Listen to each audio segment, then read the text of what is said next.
გონია შენი $20 AI გამოწერა საუკუნის გარიგებაა. სინამდვილეში ეს მახია. ძალიან აქტიური მომხმარებლის შენახვა ისეთ ინსტრუმენტებზე, როგორიცაა Claude Code, რეალურად წელიწადში $15,000 ჯდება. მაგრამ შენ მხოლოდ მცირე ნაწილს იხდი, რადგან ვენჩურული კაპიტალისტები ფარავენ დანარჩენ ხარჯებს. შენ ახლა ცხოვრობ ხელოვნური ინტელექტის უბერის მომენტში. ეს არის დროებითი ილუზია, რომელიც იმისთვისაა შექმნილი, რომ შეგაჩვიოს სანამ ფასები შეიცვლება. მაგრამ ფული იწურება. როცა ეს $1 ბანკოს სახლი დაინგრევა, ის ინსტრუმენტები, რომლებზეც ყოველდღე ხარ დამოკიდებული, ან გაქრება, ან 10-ჯერ მეტი დაგიჯდება. ხელოვნური ინტელექტის ეკონომიკა დამსხვრეულია. თავი პირველი, $20 ილუზია. ყველაფერი იწყება შენი საფულით. სერიოზული Claude Code-ის მომხმარებელი წელიწადში დაახლოებით 10 მილიარდ ტოკენს ხარჯავს. ტოკენები ძირითადად ხელოვნური ინტელექტის აზროვნების ერთეულების ერთეულებია. ყოველი სიტყვა, რომელსაც ის კითხულობს, ყოველი სიტყვა, რომელსაც წერს, ყოველი გადაწყვეტილება, რომელსაც იღებს, ტოკენზეა დამოკიდებული. თუ ამ გამოკენებისთვის სტანდარტული API-ით გადაიხდიდი, ეს 10 მილიარდი ტოკენი წელიწადში დაახლოებით $15,000 დაგიჯდებოდა. ეს არის რეალური, არასუბსიდირებული ფასი. არანაირი ფასდაკლება, არანაირი წახალისება, მხოლოდ გამოთვლის ნედლი ღირებულება. ეხლა იგივე მომხმარებელი ფიქსირებული ტარიფის მაქსიმალური გამოწერით მთელი წლის განმავლობაში დაახლოებით $1,200 იხდის იგივე სამუშაოსთვის. 15,000-დან 1,200-მდე. 82%-იანი დაფარული სუბსიდია. წარმოიდგინეთ, რომ შედიხართ ავტოსალონში. ირჩევთ მანქანას, რომლის ფასი $15,000-ია და გეუბნებიან, რომ მხოლოდ $1,200 უნდა გადაიხადოთ, რადგან დანარჩენი ვირაცხვამ დაფარა. ეს არ აქვს აზრს და სწორედ ეს ხდის ამ მოდელს ესეთ უცნაურს. მაგრამ პასუხი თავად OpenAI-ის ფინანსურ პროგნოზებშია. ეს ინფორმაცია გაჟონა. კომპანია 2026 წელს $14 მილიარდი ზარალს ელოდება. ეს შემოსავალი კი არა, ზარალია. $22 ყოველთვიური გამოწერა ფარავს მხოლოდ დაახლოებით 1.7 იმ თანხიდან, რაც ინტენსიური მომხმარებლის მომსახურება რეალურად ღირს. თქვენ არ ხართ კლიენტი, თქვენ ხართ სატყუარა. ყველა შეტანილი მოთხოვნა, ყველა გენერირებული კოდის ხაზი, ყველა ღამის გვიანი ჩატი ფინანსდება ინვესტორების მიერ. და ისინი დებენ ფსონს, რომ როცა ნამდვილი ანგარიში მოვა, ვერავინ შეძლებს ამ პროდუქტზე უარის თქმას. მთელი ინდუსტრიები ზარალზე ერთვებიან. იურიდიული ფირმები დოკუმენტების გადახედვას $5-ზე 5 ცენტად აკეთებენ. მარკეტინგული სააგენტოები ქმნიან კამპანიებს ისეთ ფასებში, რომლებიც 18 თვის წინ შეუძლებელი იქნებოდა. Hospitality ცდიან დიაგნოსტიკურ ხელსაწყოებს იღებს ისეთი ფასებით, რომლებსაც არც ერთი მოდელის მომწოდებელი მასშტაბურად ვერ გაუძლebda. ყოველი გარიგება მხარდაჭერილია მოთმინებით ინვესტირებული კაპიტალით, რომელიც 10 მაგ მოგებას ელოდება. თუ კომპანიები თითოეულ მომხმარებელზე ფულს კარგავენ, რატომ ცდილობენ კიდევ უფრო მეტის მოზიდვას? იმიტომ რომ ეს სცენარი უკვე ნანახი გვაქვს და ვიცით როგორ მთავრდება. მეორე თავი, Uber-ის საჭრდილი.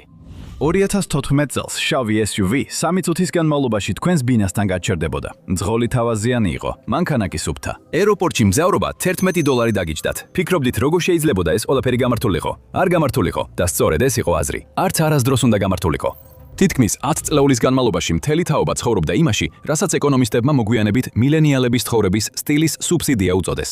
ვენჩურული კაპიტალის მქონე ინვესტორები მიზანმიმართულად ასხამდნენ ფულს მგზავრობის გაზიარებაში, საკვების მიწოდებაში, საერთო სამუშაო სივრცეებში და საკვების ნაკრებებში. ისინი ადგენდნენ ფასებს თვითღირებულებაზე დაბლა, რათა გაენადგურებინათ ძველი კონკურენტები და შეექმნათ ჩვევა.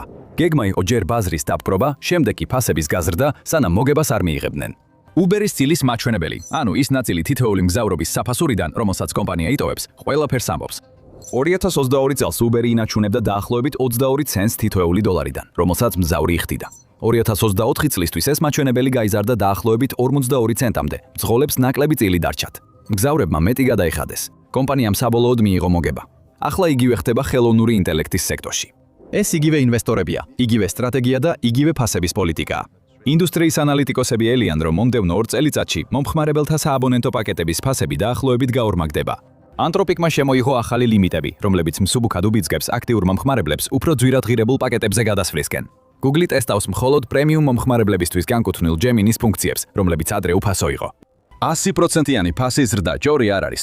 ეს უკვე ჩანიშნულია კალენდარში. კორპორატიული კონტრაქტებიც იგივე ტენდენციას მიჰყვება. 2024 წელს გაფორმებული ინდივიდუალური შეთანხმებების განახლებისას 2026-ში ბევრად უფრო მაღალ ფასებს თავაზობენ. ეს იგივე პროდუქტია უბრალოდ ახლა რამდენჯერმე მეტი ღირს. მომხმარებლებს ან უნდა დათანხმდნენ, ანუ არ ითქვან.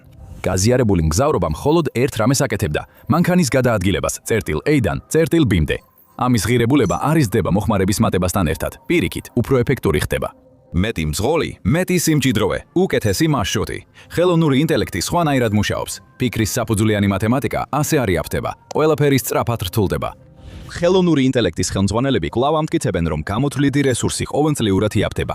ერთეულის ეკონომიკა დროთა განმავლობაში დაალაგდება. ეს ზუსტად ტყუილი არის. ტყუილი არ არის, უფრო ნახევარსიმართლეა. მოდელზე მოთხოვნის გაშვების ფასი წლიდან წლამდე იკლებს. ჩიპები უფრო ეფექტურია, მოდელები უფრო მსუბუქია. ხელოვნური ინტელექტის მიერ გენერირებული თითოეული სიტყვა ნამდვილად უფრო იაფია დასამზადებლად, ვიდრე 18 თვის წინ. და ეს ის ნაწილია, რაც მათ სურთ, რომ ხალხმა გაიგოს. აი ის ნაწილი, რომელსაც არ ამბობენ. მესამე თავი, კლარკორის მათემატიკა.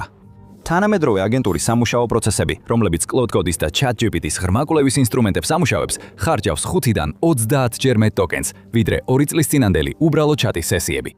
როდესაც კოდის ასისტენტს თხოვთ ამ შესტომის გამოსწორებას, ის არწევს 50 სიტყვენ-პიტყვენ პასუხს. ის ჩუმად ქმნის ქვესამუშავებს. შემდეგ თავიდან კითხულობს თქვენს ფაილებს, ამოწმებს საკუთარ ნამუშევარს. ის წერს მონახაზს. მონახაზის შემდეგ უმეტესობას გადააგდებს და შემდეგ ჩუმად ასრულებს ტესტებს ფონზე. ერთი მომხმარებლის მოთხოვნა შეიძლება 100,000 ტოკენს გადაავლოს, სანამ რაიმე პასუხი გამოჩნდება. მოდელი შეიძლება თითო სიტყვაზე ოდნავ იაფი იყოს ვიდრე ადრე, მაგრამ ის ასევე ბევრად უფრო მეტ სიტყვას აწარმოებს თითო მოთხოვნა ზოვნაზე. საერთო გადასახადი სწრაფად იზრდება. ამას ტოკენის გადასახადი ეწოდება. ის აკოტრებს მცირე მოქნილ AI სტარტაპებს, რომლებიც თავიანთ საწყის ინვესტიციებს სწრაფად ხარჯავენ. ეს ემუქრება ინტერნეტის ისტორიაში ერთ-ერთ ყველაზე მომგებიან ბიზნეს მოდელს განადგურებით. მეოთხე თავი, ძიების ჯარიმა. 25 წლის განმავლობაში Google ფულის ბეჭდვასავით მუშაობდა და ეს ძალიან მარტივი იყო. მომხმარებელი აკრებს კითხვას, Google აბრუნებს 10 ლურჯ ბმულს, რომლებიც ღიავებიდანაა აღებული. Google-ისთვის საერთო ხარჯი, სერვერები, ელექტროენერგია, ინდექსაცია, თითოეულ ძიებაზე ცენტის მცირე ნაწილია. და მაინც ამ შედეგებთან განთავსებული რეკლამები ბევრად მეც გამოიმუშავებს. მარჟა თანამედროვე დროის ერთ-ერთი დიდი ფინანსური სასწაულია. ეხლა Google მთელ ამ სისტემას თავიდან აწყობს გენერაციული ხელოვნური ინტელექტის საფუძველზე. ერთი ხელოვნური ინტელექტით მომუშავე საძიებო პასუხი, რომელიც აბზაცის სიგრძის პასუხს გიწერთ და არა უბრალოდ ბმულებს გაჩვენებთ, ნიშნულოვნად უფრო ძვირი ჯდება ვიდრე ტრადიციული საკვანძო სიტყვების ძიება. ეხლა ეს გაამრავლეთ მილიარდობით მოთხოვნაზე დღეში. თუ Google ტრადიციულ ძიებას მთლიანად ხელოვნური ინტელექტის მიმოხილვებით ჩაანაცვლებს, 21 საუკუნის ყველაზე საიმედო მოგების მანქანა გაქრება. მოგების მარჟები, რომლებმაც დააფინანსეს YouTube, Android, Waymo და Gmail, იწყებს შემცირებას. Wall Street-ის ანალიტიკოსებმა ჩუმად შეადგინეს ყველაზე ცუდი სცენარები და ციფრები კატასტროფულია და კიდევ უფრო უარესდება. სარეკლამო მოდელებით ზედმეტი ხდება. როცა ხელოვნური ინტელექტი უბრალოდ გცემს პასუხს, აღარავინ დააწკაპუნებს ბმულებზე, ამიტომ რეკლამ-დამფინანსებლები გადაიხდიან შეწყვეტას. Google უყურებს მომავალს, სადაც მას უწევს უფრო მეტი მოთხოვნის დამუშავება, ვიდრე ოდესმე ხარჯები უფრო მაღალია ვიდრე ოდესმე და თითოეულ მოთხოვნაზე შემოსავალი უფრო ნაკლებია ვიდრე მის თანამედროვე ისტორიაში ნებისმიერ დროს. ტექნოლოგიური გიგანტები შეგნებულად ანადგურებენ თავიანთ ყველაზე მომგებიან ბიზნესებს. მათ გადაწყვიტეს, რომ ერთადერთი რამ, რაც ფულის ძრავის მოკლაზე უფრო საშიშია, არის ის, რომ კონკურენტმა მოკლას ის პირველად. ბიზნესის სკოლაში ამას ინოვატორის დილემა ეწოდება. როდესაც ახალი ტექნოლოგია საფრთხეს უქმნის ძირითად ბიზნესს, არსებულ კომპანიებს ორი არჩევანი აქვთ.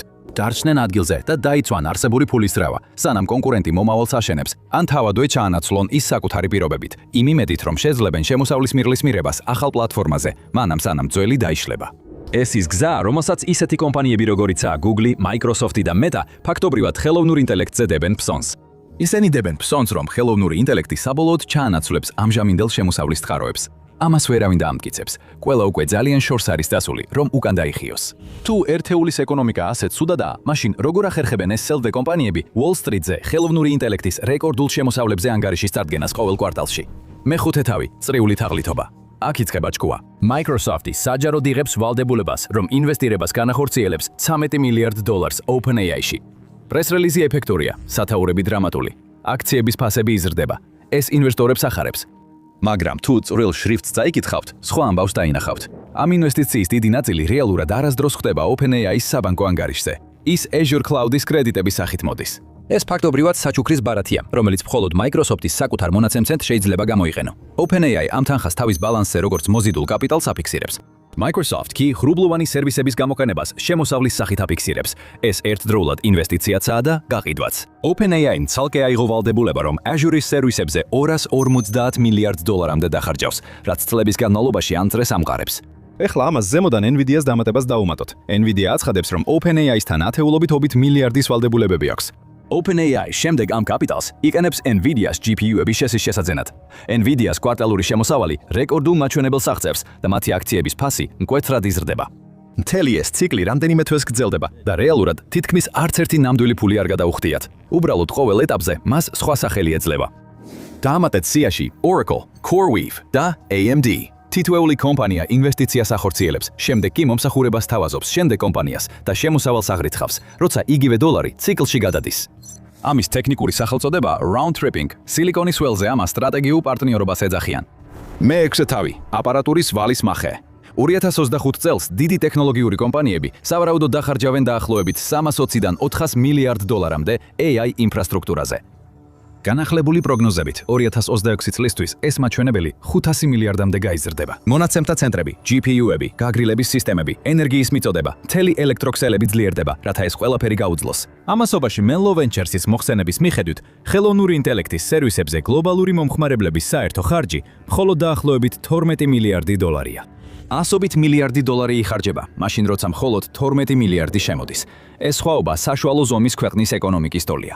ეს სხვაობა ივსება არა შემოსავლით, არამედ ვალით.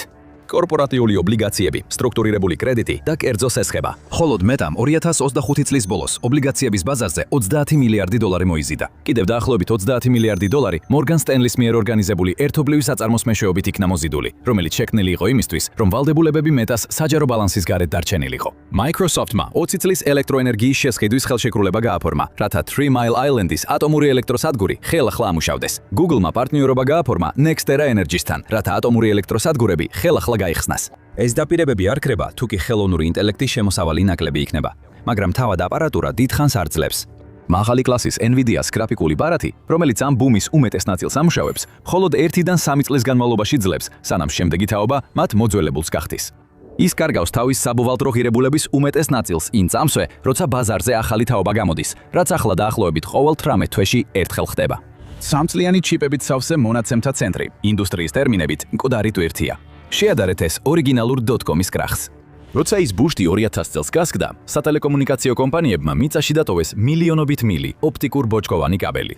ახალმა კომპანიებმა ის ძალიან იაფად შეიძინეს და მის საფუძველზე ააშენეს YouTube, Netflix და Spotify. კრახი სასტიკი იყო, მაგრამ ნანგრევები გამოსადეგი აღმოჩნდა. ეს ხელოვნური ინტელექტის ბუშტი უკან დატოვებს სათქობებს, სავსეს გამოუსადეგარი სილიკონით, რომლებიც 20 წლიან ელექტროენერგიის კონტრაქტებშია ჩაკეტილი და ბეტონის ნაგებობებს შუა არაფრის. არავინ ეწოდინება რა ქნას მათთან. კომუნალური კომპანიები 10 წლეულების განმავლობაში გაზრდილ ელექტროენერგიის ტარიფებს ოჯახებს გადააკისრებენ, მიუხედავად იმისა, გამოჩნდება თუ არა ხელოვნური ინტელექტის შემოსავალი. ასობით მილიარდი დოლარის დეფიციტს დიდხანს ვერ დაფარავ. კომპანიებმა, რომლებიც ამ რბოლაში მონაწილეობენ, ეს უკვე იციან, ამიტომ ჩუმად იღებენ ზომებს, რომ შეანელონ დანაკარგი, სანამ საზოგადოება მიხვდება. მომხმარებელთა უმეტესობამ ეს უკვე იგრძნო, უბრალოდ მათ ჯერ არ დაუკავშირებიათ წერტილები. მე-7 თავი, ფარული დაქვეითება. ხელოვნური ინტელექტის მოდელი ადრე ერთდროულად წერდა თქვენს კოდს. ახლა კი პროექტის ნახევარზე ავიწყდება ყველაფერი. ჩატბოტი ადრე 5 აბზაცს წერდა ერთ ჯერზე, ეხლა კი 3 წვეთს. სურათების გენერატორი, რომელიც ადრე 30 წამში უნაკლო პორტრეტს ქმნიდა, ახლა რაღაცას გამოუშვებს 7 თითით და გთხოვთ განაახლოთ შემდეგ დონეზე. ეს ყველაფერი არავის ეჩვენება, პროდუქტი უარესდება. როცა ციფრები აღარ მუშაობს, ყველაზე მარტივი ბერკეტი, რომელსაც მომწოდებელი გამოიყენებს, არის ჩუმად ზედაპირის განზავება. ნიშნების შემჩნევა ადვილია. ჩეტყობინებების ლიმიტი, რომელიც ადრე ყოველ 5 საათში ახლდებოდა, უცებ ყოველ 8 საათში ახლდება. აპლიკაციაში ნაგულისმევი მოდელი ჩუმად იცვლება ფლაგმანიდან უფრო პატარა, IAP ვერსიაზე. მეხსიერების ფუნქციები უკან იხევს. გაუმჯობესებული ლოგიკური აზროვნება უფრო ძვირად ღირებულ პაკეტში იკეტება. გმერთის მოდელი, რომელიც პრეზენტაციაზე დაანონსეს, ჩუმად იცვლება უფრო IAP და ნაკლებად გონიერი ვერსიით. Reddit-ის თემები ხელოვნური ინტელექტის ინსტრუმენტებზე სავსეა მომხმარებლებით, რომლებიც ამტკიცებენ, რომ მათი ასისტენტი უფრო ზარმაცი გახდა. ინჟინრები აქვეყნებენ გვერდიგვერდ გადაღებულ სკრინშოტებს, სადაც ჩანს, რომ ერთი და იგივე პროდუქტი ახლა ბევრად უარეს შედეგს იძლევა, ვიდრე 6 თვის წინ. კომპანიები ამას თითქმის ყოველთვის უარყოფენ. ხანდახან ისინი ავრცელებენ სპეციალურად შერჩეულ ბენჩმარკებს, სუფთა მოთხოვნებს, კონტროლირებად პირობებსა და ოპტიმიზებულ სცენარებს, რომლებიც შექმნილია იმისთვის, რომ წარმოჩინდეს საუკეთესო შედეგი. ეს მათ ცოტა დროს უყიდის, მაგრამ დიდ პრობლემას ვერ აგვარებს. უფრო ღრმა პრობლემა უკვე იწყებს მთელი AI ეკოსისტემის პირველი ტალღის განადგურებას. მერვე თავი 2026 წლის მასობრივი გადაშენება.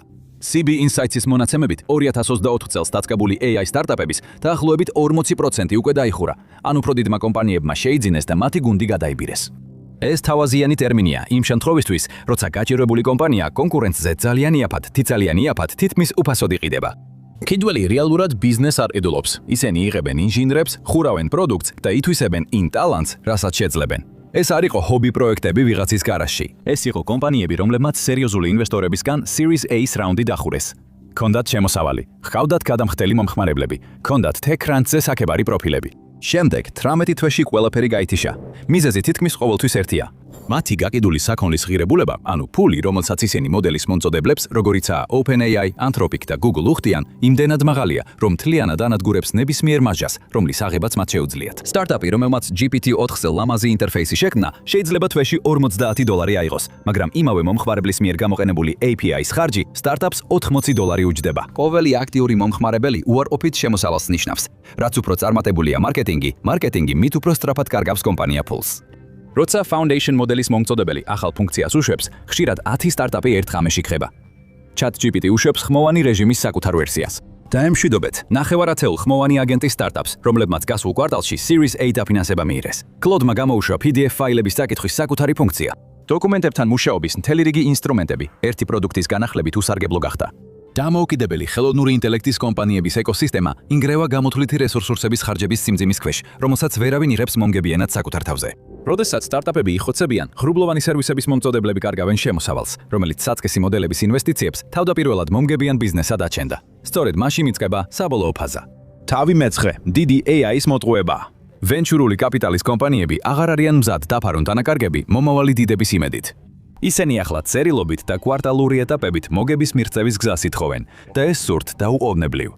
საბაზისო მოდელის კომპანიებისთვის ეს ორ რამეს ნიშნავს.